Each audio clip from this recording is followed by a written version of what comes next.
So today I want to work with you on a really important diagram. It's going to be a major part of your rocks and minerals unit test that is not retakeable.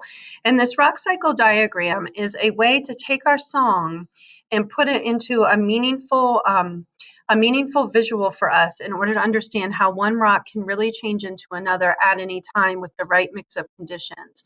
And so you guys and girls actually at home have this diagram, which is very similar, and you have 7 key vocab words. So you're going to be going back and forth between typing things in there and also adding to the vocab. So before we get started, one little thing I wanted to point out is that anytime something is typed in a box, it's a noun, it's a thing. And anytime we put something on an arrow, which those are actually already embedded in you, but in your diagram, but we will define those things, they're processes. So it's like a box is a thing, then an arrow happens, and that's a process to make a new thing in the rock cycle. So let's start by, on your diagram, putting igneous rock at the tip top. So again, at the very tip top of yours, you're going to type in the words igneous rock. Now, you're thinking this, oh, yeah, that makes sense. It's in a box because an igneous rock is a noun, it's a thing. And so when we were singing our rock cycle song and you were singing it to me in your recording, we sang this, igneous rocks are eroded. Now we pause because erosion is not a thing.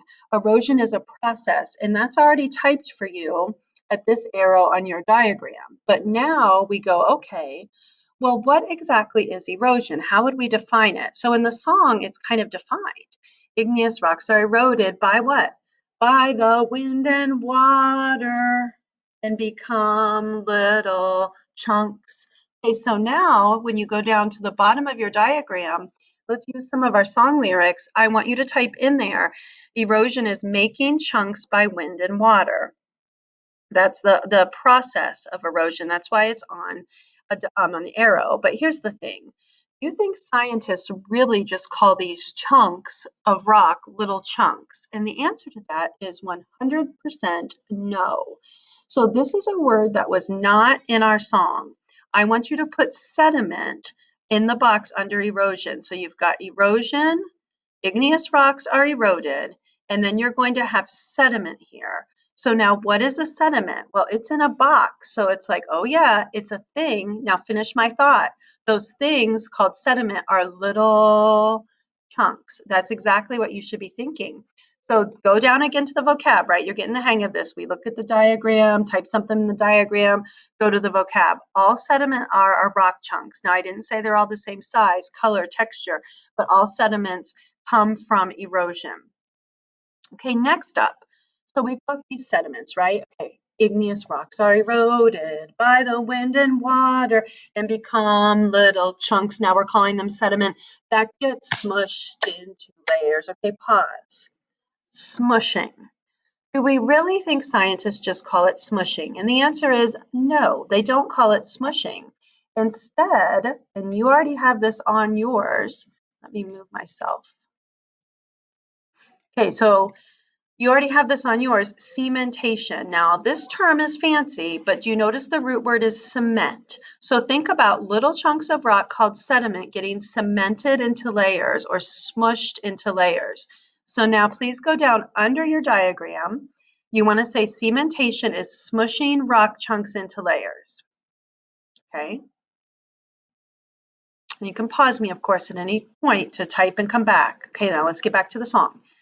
Igneous rocks are eroded by the wind and water and become little chunks that we're now calling sediment that gets pushed into layers.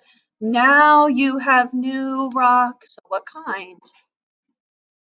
Sedimentary rock. So in your diagram, now you want to make it match this. Okay, now you're like, oh yeah, sedimentary rock is in a box because it's a thing. Okay, so sedimentary rocks are actually make sense, right? Because they're cemented together or smushed together sediment. And most of the time they do display or layered qualities. So igneous rocks are eroded by the wind and water and become little chunks called sediment that get smushed into layers. That's cementation.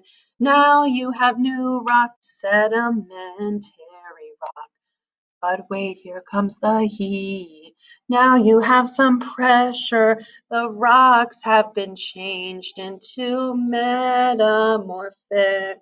So we know that metamorphic rocks changed form by heat and pressure. But scientists just don't say changed form. Now, this is already typed in for you. Metamorphism is right here on your diagram. So if a sedimentary rock gets buried deep enough, it's under heat and pressure, it will undergo metamorphism. So now let's define that. The prefix meta means change and morph means form. Just like a butterfly changes form from a caterpillar, a sedimentary rock can change form and turn into a metamorphic rock if it's under enough heat and pressure. So metamorphism, changing form by heat and pressure. And of course, now this makes sense, even though it's a fancy term, metamorphism makes metamorphic rocks.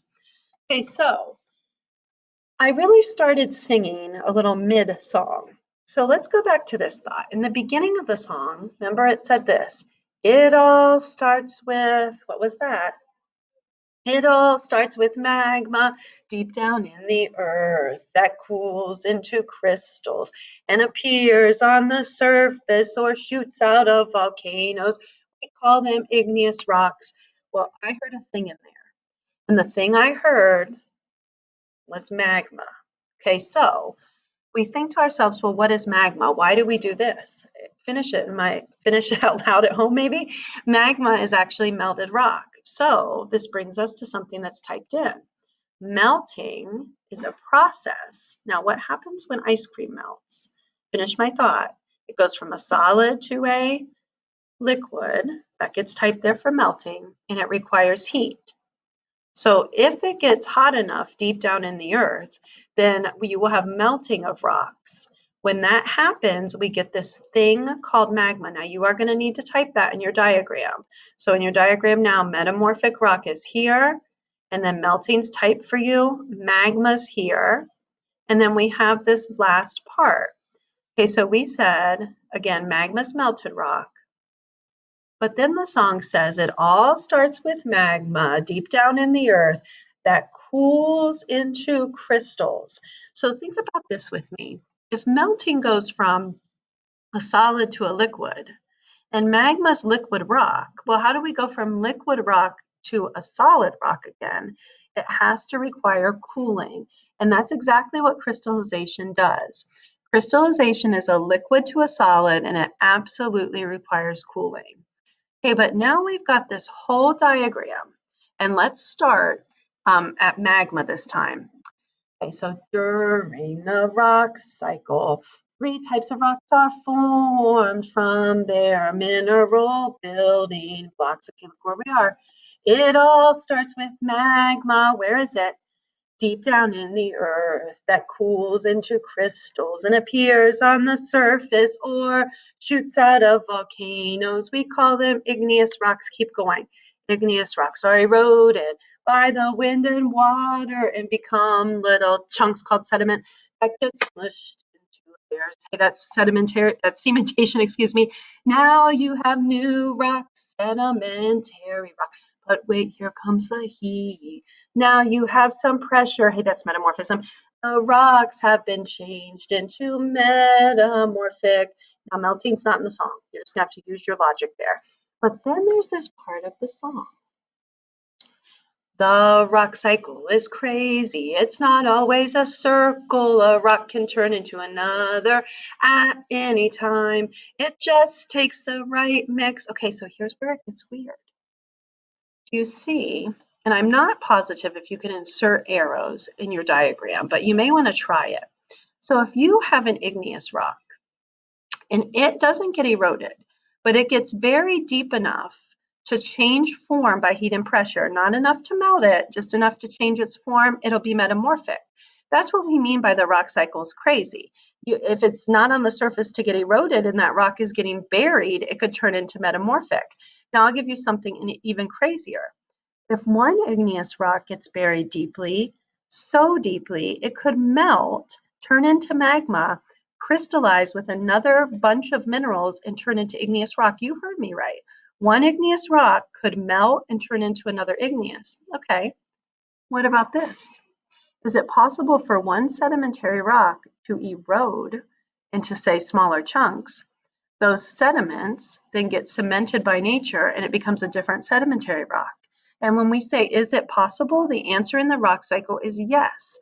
The order does not matter. What about this? Could a sedimentary rock get buried deeply enough that it skipped over metamorphic, melted, and became igneous? The possibilities are almost endless when we think about the rock cycle. Now, on your unit test, here's what you're going to have to do.